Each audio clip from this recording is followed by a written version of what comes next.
ګرانو کتونکو السلام علیکم. زه محمد سلمان همدرد د حق غږ پښتو چینل خبري لنډیز کې ستاسو کوربه اوس تاسو په امر اړوم د مهمو خبرونو لنډیز. المان کې یو کس خپل موټر د عام وګړو پر یو ډله ور برابر کړی او 20 کسانو ته یې ژوبلول. الماني پولیس په وینا د هغه کس یو 50 کلن دی او په دې پیښه کې د یو ماشوم په ګډون 4 کسه وژلي دي. په پیښه کې 15 کسه نور ټپیان شوي هم دي. واشنگټن پوسټ ورځپاڼه په یوه تحلیل کې وایي سره له دې چې په افغانستان کې وضعیت هیڅ د ډاډ وړ نه دی او د سرتیرو په ایستلو د ټرمپ ټینګار د حیرانتیا وړ دی او دې مسلې د ناټو غړي هیوادونه هم اندېښمن کړي دي.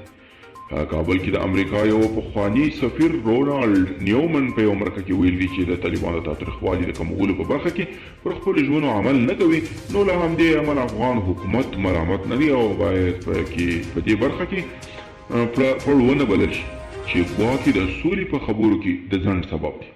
د ناټو سازمان د بهرنیو چارو وزیران په خپله یوه غونډه کې په افغانستان کې پر روان وضعیت خبرې کړي دي او ټینګار یې کړی دی چې د سولې د پروسې بشپړ ملاتړ کوي او په افغانستان کې به خپل ماموریت ته ادامه ورکوي.